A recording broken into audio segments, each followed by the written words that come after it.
السلام علیکم ورحمۃ اللہ وبرکاتہ۔ نحمدہ ونصلی علی رسولہ الکریم، اما بعد۔ آج الحمدللہ 8 پارے تراویح میں اللہ تعالیٰ کے فضل و کرم سے ہمارے مکمل ہو گئے، اور ہمارا خلاصہ چوتھا پارہ آج انشاءاللہ تعالی چلے گا۔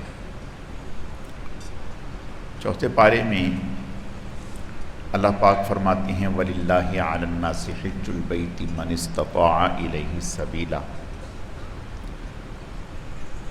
کہ بیت اللہ کا حج ان لوگوں کے لیے جو آنے جانے کے اخراجات رکھتے ہوں، صحت ساتھ دیتی ہو، اور پیچھے ان کے گھر والوں کے خرچ اخراجات بھی پورے ہوں۔ فرمایا ان کے اوپر حج بیت اللہ فرض ہے۔ بیت اللہ کا حج زندگی میں ایک ہی مرتبہ فرض ہے۔ اگر ایک مرتبہ ادا ہو گیا بالغ ہونے کے بعد تو اس کا فریضہ ادا ہو گیا۔ 7ویں پارے میں ایک صحابی حضور سے فرمانے لگے کہ یا رسول اللہ، کیا ہر سال ہم پر حج فرض ہے؟ آپ خاموش رہے، کوئی جواب نہیں دیا۔ پھر فرمانے لگے کیا ہر سال حج فرض ہے؟ آپ خاموش رہے۔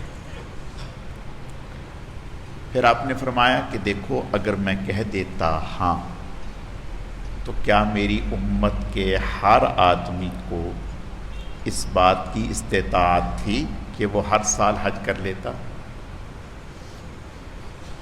تو اللہ نے آیتیں اتار دیں، یا ایھا الذین آمنوا لا تسألوا عن اشیاء ان تبد لکم تسؤکم وان تسألوا عنہا حین ینزل القرآن، کہ جب تک قرآن اتر رہا ہے کوئی سوال نہ کریں، اگر کوئی بات بتانی ہوگی تو از خود بتا دی جائے گی، ایسا نہ ہو کہ تمہارے سوال پر کوئی چیز امت پر لازم ہو جائے۔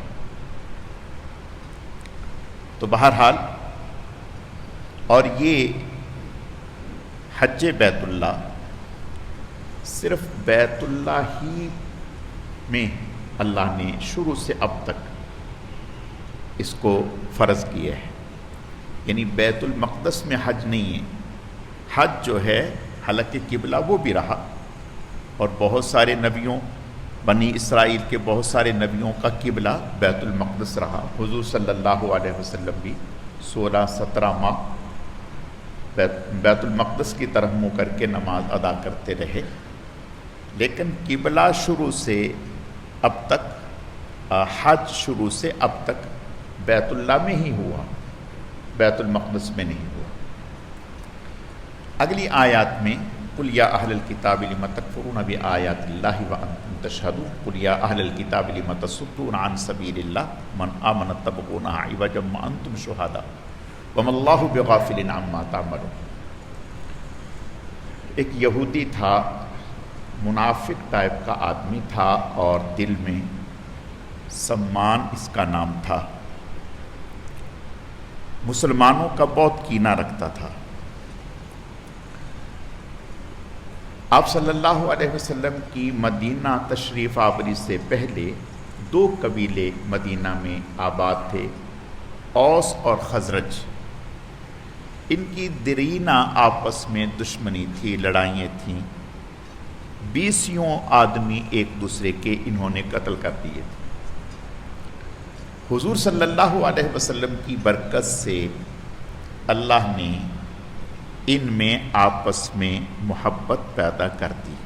اگلی آیتوں میں ہے یا ایھا الذین آمنوا اذکروا نعمت اللہ علیکم اذ کنتم اعداء فالف بین قلوبکم فاصبحتم بنعمتہ اخوانا وکنتم علی شفا حفرۃ من النار فانقذکم منہا۔ اے ایمان والو، اس وقت کو یاد کرو جب تم آپس میں ایک دوسرے کے دشمن تھے، اور تم جہنم کے کنارے پر پہنچے ہوئے تھے، دین کی برکت سے، حضور کی برکت سے، وَأَلَّفَ بَيْنَ قُلُوبِكُمْ، اللہ نے تمہارے دلوں میں محبت پیدا کر دی، تم بھائی بھائی بن گئے، اللہ نے تمہیں فَأَنْقَذَكُمْ مِنْهَا، تمہیں بچا لیا۔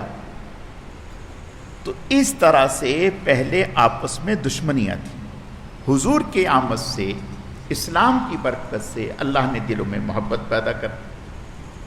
اب یہ جو منافق تھا یہودی، اس سے اس بات کی بڑی تکلیف، کینہ، کہ بھئی ایک تو اسلام پھل پھول رہا تھا، اوپر سے مسلمانوں کے یہ دونوں قبیلے جو آپس میں بیسیوں ایک دوسرے کے خون کر چکے تھے، یہ آپس میں متفق ہو گئے، گویا اسلام کی طاقت بڑھ رہی ہے، مضبوط اور مستحکم ہو رہا ہے اسلام۔ تو اس سے یہ بات گوارا نہ ہوئی، اس نے شوشہ چھوڑا۔ شوشہ یہ چھوڑا کہ دونوں قبائل بیٹھے اور دونوں کے سردار بیٹھے، اس نے ایک چال چلی، کسی کو تیار کیا، کہا کہ جاہلیت میں یہ جو دونوں قبیلے تھے یہ اپنی بہادری کے قصیدے اور اشعار پڑھا کرتے تھے کہ ہم یوں بہادر، ہم نے دوسروں کے اتنے قتل کر دیے، ہمارے لوگوں نے یہ کارنامے انجام دیے۔ تو ایک آدمی کو تیار کیا کہ تم یہ شعر پڑھ دو، ادھر کے بھی پڑھ دو، ادھر کے بھی پڑھ دو۔ اب اس نے کچھ ان کی شان والے اشعار پڑھ دیے، کچھ ان کے والے اشعار پڑھ دیے۔ اب وہ پرانی جو نفرت تھی وہ بھڑک گئی۔ اب وہ ایسی بھڑکی کہ بھئی یہ تو تڑاک ہو گیا، اور ایک دوسرے کو دھمکیاں دینے لگے اور کہنے لگے کہ ٹھیک ہے ہم وقت طے کرتے ہیں، لڑیں گے۔ آپ صلی اللہ علیہ وسلم کو خبر ہوئی، آپ صلی اللہ علیہ وسلم تشریف لائے، سخت ناراضگی فرمائی، فرمایا کیا ہو گیا بھائی؟ پھر وہی حرکتیں، اسلام لانے کے بعد میں تم میں موجود ہوں، پھر اس کے بعد یہ تمہیں اللہ نے اسلام کی دولت سے دے دی، وہی آیت میں نے جو یا ایھا الذین آمنوا اذکروا نعمت اللہ علیکم اذ کنتم اعداء فالف بین قلوبکم۔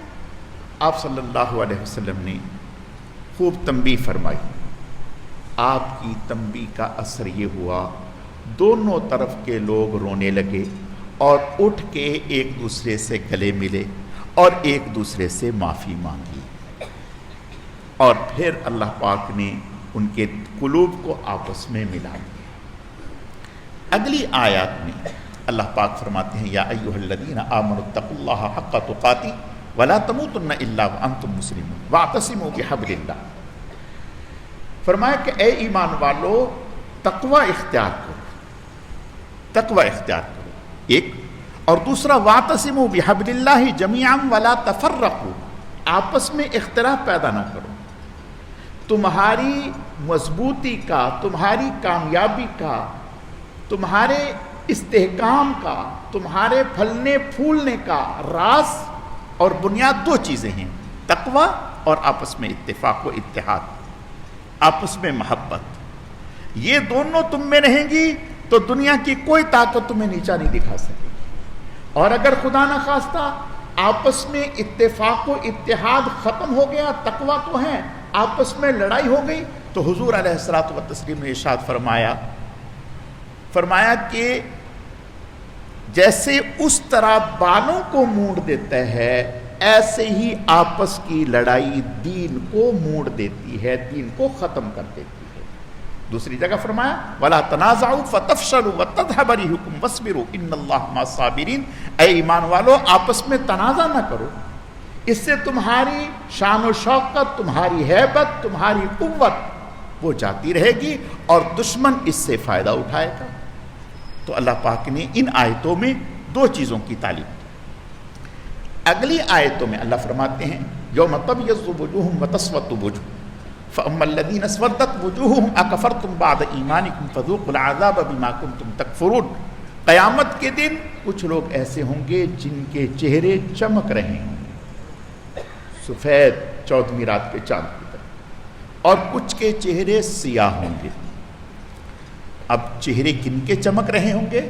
علماء نے لکھا اہل سنت والجماعت۔ اہل سنت والجماعت سے کون مراد ہے؟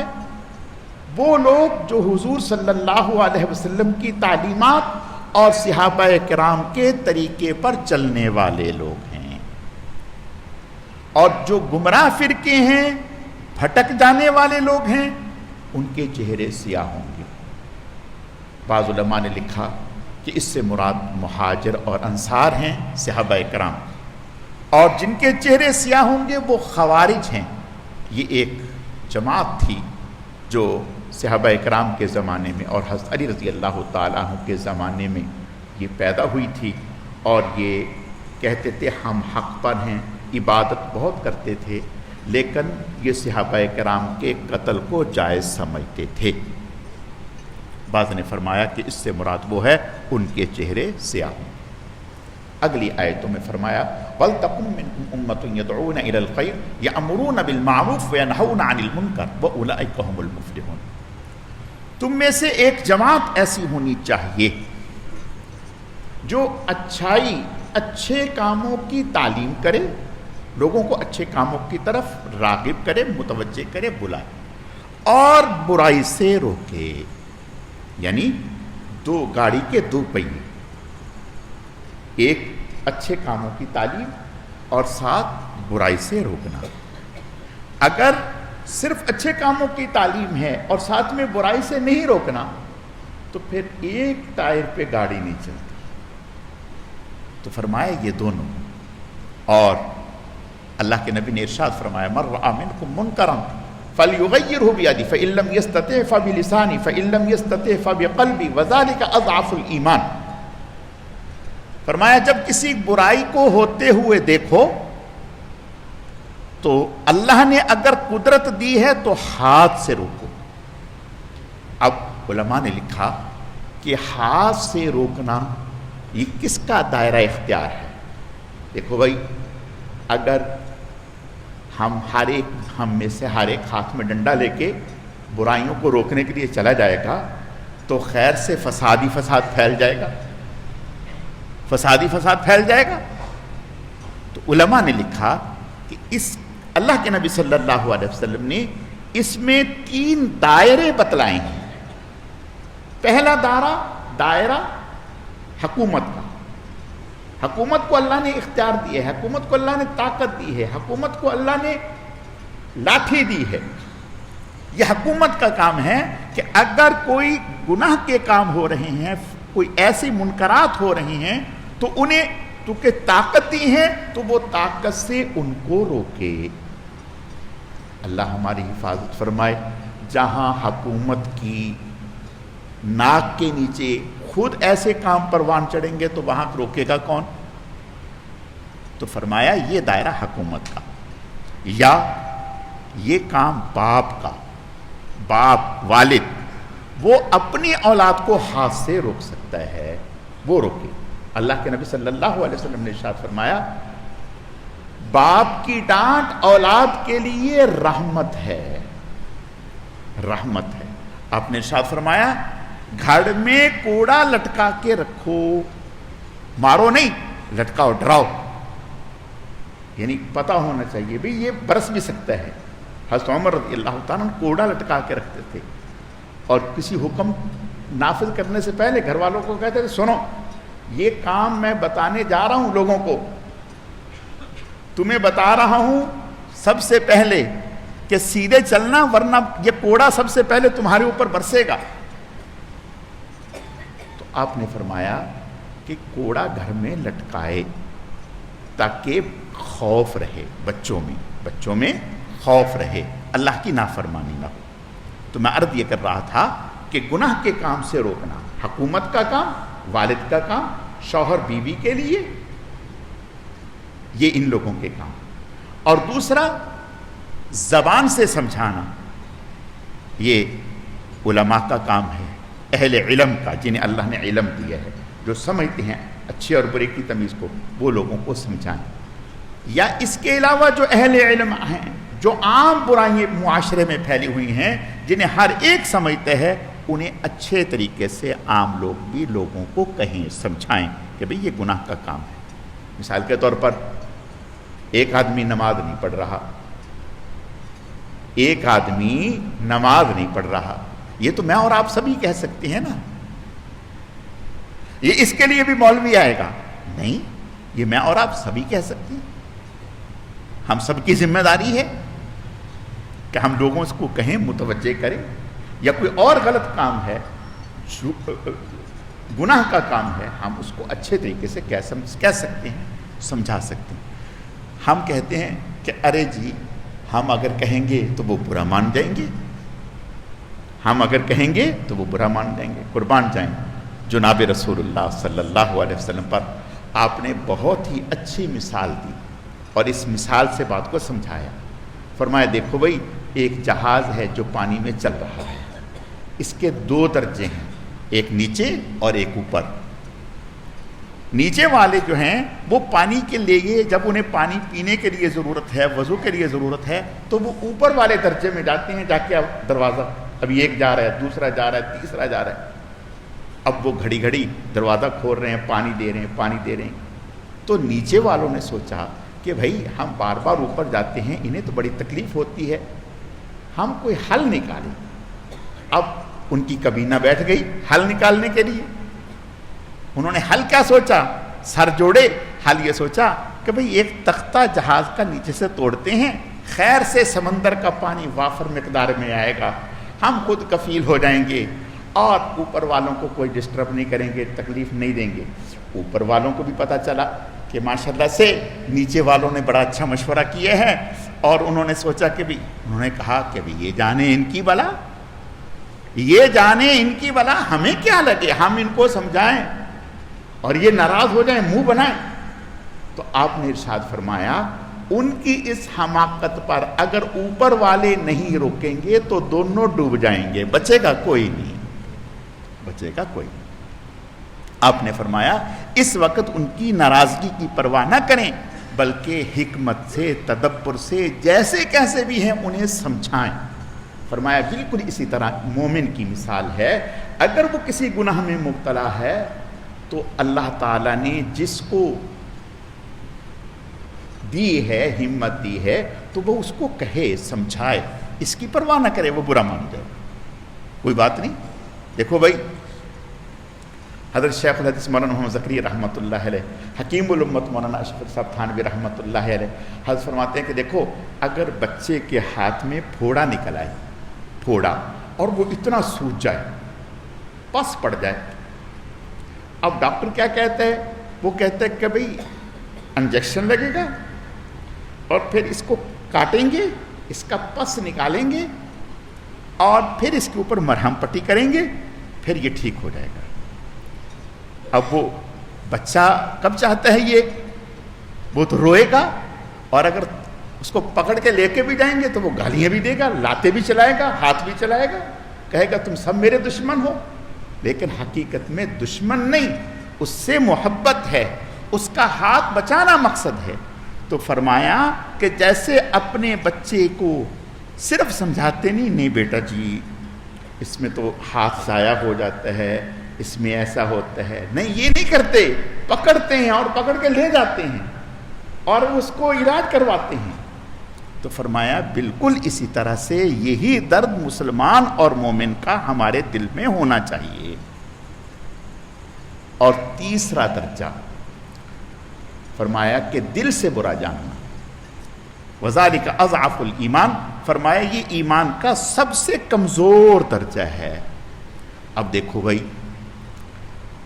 اگر دل سے ہم کسی چیز میں برا جانیں گے تو کم از کم تھوڑا سا اس سے کھینچیں گے تو صحیح، اس کے ساتھ تو نہیں بیٹھیں گے، اس کا گپ شپ بھی ہو رہی ہے، کھانا پینا بھی چل رہا ہے، تو پھر ہم کہاں برا مانیں گے؟ پھر تو گویا ہم اپنے عمل سے اس کی تائید کر رہے ہیں کہ میاں تم تو ٹھیک چل رہے ہو۔ نہیں، تھوڑے سے کھنچنا چاہیے، اس کو احساس دلانا چاہیے کہ یہ کیا کر رہے ہیں۔ تو آپ نے ارشاد فرمایا اور اگر یہ سب سے کمزور درجہ ہے تو کیا اللہ کیا فرماتے ہیں؟ بل تکن منکم امۃ یدعون الی الخیر یأمرون بالمعروف وینہون عن المنکر، دونوں کام، نیک کاموں کی بھی اور برائی سے روکیں۔ آگے فرمایا کنتم خیر امۃ اخرجت للناس تأمرون بالمعروف وتنہون عن المنکر، تم بہترین امت ہو۔ کیا مطلب؟ کہ اللہ پاک نے آپ کو جو پہلے اللہ تعالیٰ نبیوں سے کام لیا کرتے تھے، اب اللہ تعالیٰ اس امت سے وہ کام لے رہے ہیں۔ کیا مطلب؟ پہلے انبیاء کرام مختلف قبیلوں میں مختلف علاقوں میں تشریف لایا کرتے تھے اور لوگوں کو دینی رہنمائی کیا کرتے تھے، تو اب اللہ تعالیٰ نے یہ کام اس امت کے علماء پر اور اہل علم پر، عوام الناس پر، جتنی جس کی استعداد ہے اس کے اوپر لگایا۔ اگلی آیات میں وَإِذْ غَدَوْتَ مِنْ أَهْلِكَ تُبَوِّئُ الْمُؤْمِنِينَ مَقَاعِدَ لِلْقِتَالِ، سن 2 ہجری میں جنگ بدر ہوئی۔ جب جنگ بدر ہوئی تو اس جنگ بدر میں مسلمان 313 تھے اور نہتھے تھے، چند ایک تلواریں تھیں، چند ایک گھوڑے تھے، چند ایک سواریاں تھیں اور زیادہ پیدل تھے، اور کافر مقابلے میں تعداد میں زیادہ تھے، اسلحہ میں زیادہ تھے۔ اللہ پاک نے ان مٹھی بھر لوگوں کو کامیابیوں سے ہمکنار فرمایا۔ بڑے بڑے 70 کافر مارے گئے اور 70 ہی گرفتار ہو گئے۔ یہ اتنا گہرا زخم تھا انہیں کہ جو انہیں کسی کروٹ چین نہیں لینے دیتا تھا۔ انہوں نے مشورہ کیا کہ ہم اس کا بدلہ لیں گے، آئندہ سال جمع ہو کر مشرک اور ان کے ساتھ اور قبائل کے لوگ بھی مدینے کی طرف رخ کر لیا سن 3 ہجری میں، اور مدینے کے مضافات میں آ کے پڑاؤ ڈال دیا۔ 3000 کے قریب ان کا مجمع۔ آپ صلی اللہ علیہ وسلم کو جب خبر ہوئی، آپ نے صحابہ کرام کو بٹھایا، مشورہ کیا، اور یہ پہلا مرحلہ تھا، پہلا موقع تھا کہ اس مشورے میں آپ نے منافقوں کا سردار عبداللہ ابن ابی ابن سلول اس کو بھی شریک کیا، اس کو بھی شامل کیا۔ جب مشورہ ہوا کہ بھی ہمیں کیا کرنا چاہیے، ان کا مقابلہ ہمیں کیسے کرنا چاہیے، تو آپ صلی اللہ علیہ وسلم کی ذاتی رائے یہ تھی کہ ہم مدینے میں ہی رہیں اور مدینے میں رہ کر ان کا مقابلہ کریں۔ گھر میں رہ کر مقابلہ کرنا آسان ہے۔ جو عام صحابہ کرام تھے، نوجوان، ان کی رائے یہ تھی کہ ہمیں باہر میدان پہ نکل کر کے مقابلہ کرنا چاہیے۔ گھر میں بیٹھ کے مقابلہ کرنا تو ایک کمزوری کا پہلو ظاہر کرتا ہے۔ جو منافقوں کا سردار تھا، اتفاق اس کی رائے بھی یہی تھی جو حضور کی رائے تھی۔ آپ صلی اللہ علیہ وسلم نے مجلس سے تشریف فرما ہوئے اٹھے، گھر تشریف لے گئے، اور گھر جا کر آپ نے جنگی لباس پہنا، ڈبل زیرہ پہنی، جنگی لباس پہنا، ہتھیار لگائے اور تشریف لے آئے۔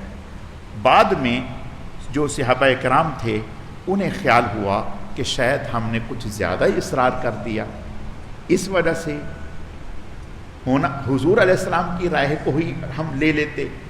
تو حضور سے کہنے لگے یا رسول اللہ جیسے آپ چاہتے ہیں۔ آپ نے فرمایا نہیں، جب اللہ کا نبی ایک دفعہ ہتھیار پہن لے تو بغیر جہاد کیے وہ اتار نہیں سکتا، اب ہم باہر نکل کے مقابلہ کریں۔ چنانچہ جب باہر نکلے تو یہ جو منافقوں کا سردار تھا تو یہ کہتا ہوا 300 لوگوں کو لے کر الگ ہو گیا کہ جب ہماری بات ہی نہیں مانی گئی، ہمارا مشورہ ہی نہیں سنا گیا، اس پر عمل ہی نہیں کیا گیا، تو ہمیں ضرورت کیا ہے مرنے کی، ہم تو ساتھ نہیں جائیں گے۔ اور ادھر اللہ کا کرنا، 2 قبیلے، ایک سلمہ، بنو سلمہ، اور ایک بنی حارثہ، یہ 2 قبیلے تھے، بڑے قبیلوں کی شاخیں۔ انہوں نے بھی جب دیکھا کہ بھی ادھر تو دشمن اتنی تعداد میں ہیں اور ادھر ہم 700 ہی رہ گئے، تو ان کے بھی دل میں خیال سا آنے لگا کہ بھئی ہم بھی کھسک جائیں۔ تو اللہ کیا فرماتے ہیں، اذ ہمت طائفتان منکم ان تفشلا واللہ ولیہما وعلی اللہ فلیتوکل المؤمنون۔ 2 قبیلوں نے آپس میں بسم اللہ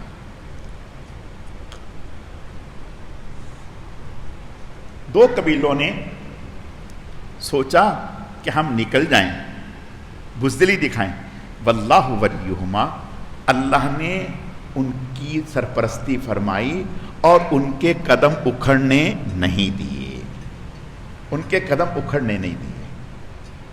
اب چلے گئے آپ صلی اللہ علیہ وسلم، خیر یہ پھر نہیں، ساتھ لگے رہے۔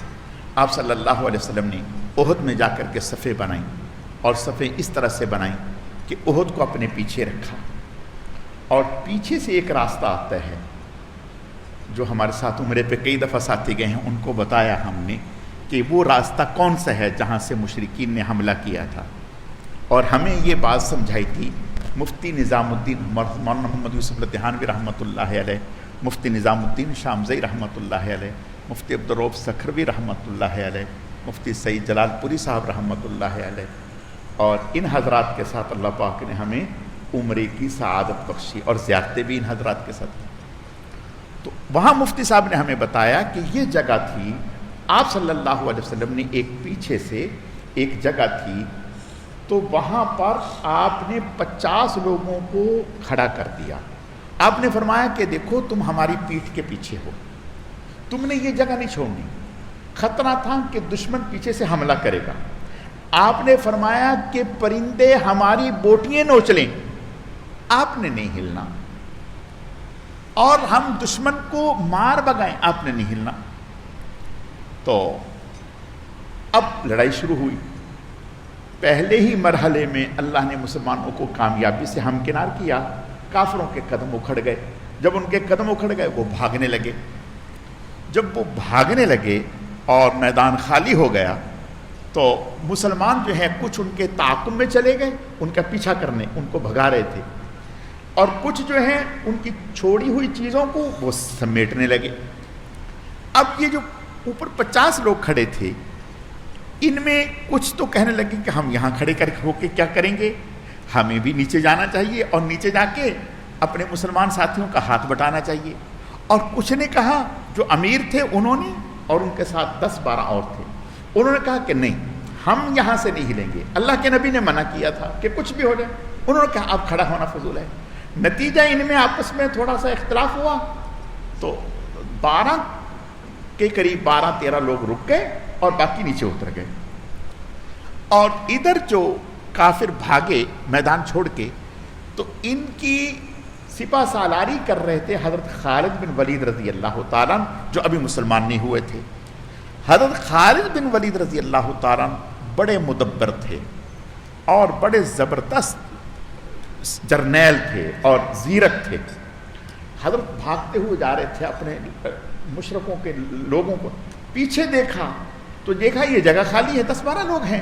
فوراً اشارہ کیا اپنے لوگوں کو کہ ادھر سے آؤ، ادھر سے پلٹ کے حملہ کیا۔ ان جو 10-12 تھے انہوں نے مزاحمت کی، لیکن یہ کیا کرتے، یہ شہید ہو گئے۔ انہوں نے اچھا جو ادھر مجمع میں صحابہ کرام کچھ تو ان کے پیچھے نکل گئے، اور کچھ وہاں تھے، کچھ جمع کر رہے تھے۔ انہوں نے جب پیچھے سے حملہ کر دیا، جب حملہ کر دیا تو مسلمانوں کے قدم اکھڑ گئے، اور ادھر سے یہ ہوا کہ کچھ لشکر ان کا پیچھے پلٹ آیا واپس۔ ہوا یہ کہ مسلمان گھیرے میں آ گئے، پیچھے سے بھی آگے سے بھی۔ اب اس میں یہ ہوا کہ مسلمان تو کئی سارے نکل گئے تھے ادھر ادھر، اللہ کا کرنا اوپر سے یہ خبر پھیل گئی کہ الیاذ باللہ حضور شہید ہو گئے۔ جب یہ خبر پھیلی تو اس سے مسلمانوں کی جان نکل گئی۔ وہ کچھ تو ایسی ہمت ہار گئے کہ انہوں نے کہا کہ جب حضور ہی نہیں رہے تو اب ہم نے لڑ کے کیا کرنا ہے، ہوش ہی اڑ گئے۔ اور کچھ نے کہا کہ جب حضور نہیں رہے تو اب ہم نے زندہ رہ کے کیا کرنا ہے۔ اللہ کا کرنا مسلمان نکل گئے، جب بیچ میں آئے اور سخت مزاحمت ہوئی تو حضور صلی اللہ علیہ وسلم کے ساتھ 12, 13, 14 لوگ آپ کے ساتھ رہے اور باقی نکل گئے۔ آپ صلی اللہ علیہ وسلم نے آواز بھی دی صحابہ کرام کو، لیکن اس مجمع میں اور ایسی اس پریشانی میں آپ کی آواز نہ سنی۔ حضرت ابی بن کعب رضی اللہ تعالیٰ عنہ نے آواز دی، اور اس دوران مشرکین نے حضور پر حملہ کیا حضور صلی اللہ علیہ وسلم کے دندان مبارک شہید ہو گئے. ان کی پوری توجہ حضور پر تھی کہ کسی نہ کسی طریقے سے حضور تک پہنچیں. آپ صلی اللہ علیہ وسلم کی طرف جو بھی ان کا دستہ بڑھ کے آتا، آپ فرماتے کہ دیکھو بھائی جو ان کو پیچھے ہٹاتا ہے میں اس کو جنت کی ضمانت دیتا ہوں. حضرت طلحہ رضی اللہ تعالیٰ عنہ حضور کے ساتھ کھڑے تھے. وہ فرمانے لگے یا رسول اللہ، آپ نے فرمایا تم یہاں رکو. دوسرے انصاری صحابی فرمایا جاؤ آپ جاؤ. وہ شہید ہو گئے. دوسرے، تیسرے، چوتھے، ساتویں شہید ہو گئے. اسی موقع پر حضرت ابو دجانہ رضی اللہ تعالیٰ عنہ حضور صلی اللہ علیہ وسلم کی طرف سینہ کیا ہوا، دشمن کی طرف پیٹ کی ہوئی ہے اور تیر کھا رہے ہیں. کسی نے کہا ابو دجانہ یہ کیا؟ کہا کہ جنگ میں بھی حضور کو پیٹ کرتے ہوئے شرم آتی ہے، پیٹ کرتے ہوئے شرم. تو اس موقع پر پھر جب حضرت ابی بن کعب نے آواز دی کہ مسلمانوں حضور حیات ہیں، حضور بھی زخمی ہو گئے. اور اچھا اس سے پہلے جنگ بدر کے موقع پر انشاءاللہ ہم آگے پڑھیں گے سورہ انفال میں اور 10ویں پارے میں. جنگ بدر کے موقع پر جب مشرکین کے قیدی مسلمانوں کے ہاتھ آئے تھے تو اس وقت حضور نے صحابہ سے مشورہ کیا تھا. حضرت جبرائیل علیہ السلام نے بتلایا تھا کہ اللہ تعالیٰ کی طرف سے آپ کو اختیار ہے، چاہے تو ان کے قیدی فدیہ لے کر چھوڑ دیں، لیکن سنیں آئندہ کسی موقع پھر آپ کے اتنے ساتھی شہید ہوں گے، اور چاہیں تو ان کی گردنیں اڑا دیں. تو اس موقع پر مسلمانوں نے باہمی مشورے سے یہ کیا کہ ابھی فدیہ لے کر کے چھوڑ دیتے ہیں، اور بعد میں اگر کوئی ہمارے شہید بھی ہوں گے تو شہادت تو ہمارا مطلوب ہے، مقصود ہے. تو اللہ پاک کی حکمتیں ہیں. تو ایک تو یہ بتلایا گیا تھا کہ اس موقع پر کہ آئندہ ایسا ہوگا، اور دوسرا یہ کہ جب صحابہ کرام میں آپس میں تھوڑا سا اختلاف ہو گیا، اس کی وجہ سے حضور علیہ السلام کی حکم میں جو ہے تھوڑی سی کمی آئی، ٹوٹا حکم. تو اس موقع پر جب صحابہ کرام پلٹے، مسلمان سنبھلے، تو نتیجہ یہ ہوا کہ کافر جو ہے جیتی ہوئی جنگ ادھوری چھوڑ کے بھاگ گئے. جب ادھوری چھوڑ کے بھاگ گئے تو راستے میں 8 میل دور جا کر ان کو خیال آیا کہ ہم تو جیت چکے تھے، ہم نے بالکل ان کا صفایا کیوں نہیں کر دیا. اور ادھر اللہ پاک نے اسی موقع پر حضرت انس بن نضر رضی اللہ تعالیٰ عنہ، یہ ایک صحابی تھے جو جنگ بدر میں شریک نہ ہو سکے، حضور کے پاس آئے اور آ کر کے کہنے لگے یا رسول اللہ میں اس موقع پر شریک نہ ہو سکا، اب اگر کوئی ایسا موقع آیا تو اللہ دیکھیں گے میں کیا کرتا ہوں، اللہ دیکھیں گے میں کیا کرتا ہوں. بخاری شریف کی روایت ہے. تو اس موقع پر انہوں نے دعا کی، کہنے لگے اے اللہ پہلے تو میں برات کا اعلان کرتا ہوں ان مشرکین سے جنہوں نے آپ کے نبی پر حملہ کر کے انہیں زخمی کیا، اور دوسرا یا اللہ میں معذرت چاہتا ہوں جو میرے ساتھیوں کی طرف سے ہو گیا، جو ان سے کمی کوتاہی اس کی معذرت چاہتا ہوں. اور پھر اللہ کا نام لے کے میدان میں پلٹے. حضرت سعد رضی اللہ تعالیٰ عنہ سے فرمانے لگے کہ سعد اللہ کی قسم مجھے احد کے دامن سے جنت کی خوشبو آتی ہے. ایسی جانفشانی سے لڑے، ایسے لڑے کہ ان کے جسم پر تلواروں کے، تیروں کے، نیزوں کے 80 سے اوپر زخم آئے. شکل پہچانی نہیں جا رہی تھی. ان کی ہمشیرہ نے صرف انگلی کے پوروں سے انہیں پہچانا. اور اللہ نے آیتیں اتار دی، اللہ نے آیتیں اتار دی فَمِنْهُمْ مَنْ عَاهَدَ اللَّهَ عَلَيْهِ وَمِنْهُمْ مَنْ قَضَى نَحْبَهُ وَمِنْهُمْ مَنْ يَنْتَظِرُ وَمَا بَدَّلُوا تَبْدِيلًا. کچھ اللہ کے بندے ایسے ہیں جو انہوں نے اللہ سے عہد کیا تھا اس کو پورا کر کے دکھا دیا، اور کچھ وہ ہیں جو انتظار میں ہیں. تو اس طرح سے ہوا. جب یہ ہوا تو اللہ پاک نے مسلمانوں کو بڑا شدید جھٹکا، صدمہ کہ یہ کیا ہو گیا. تو اللہ پاک نے ایمان والوں کو تسلی دی وَلَا تَهِنُوا وَلَا تَحْزَنُوا وَأَنْتُمُ الْأَعْلَوْنَ إِن كُنتُم مُؤْمِنِينَ. کہ دیکھو بھائی جو ہو گیا اس کو چھوڑ دو اور آئندہ غم نہ کرو، ایمان والے ہی غالب آئیں گے. وَتِلْكَ الْأَيَّامُ نُدَاوِلُهَا بَيْنَ النَّاسِ. یہ دن ہیں ہم بدلتے رہتے ہیں.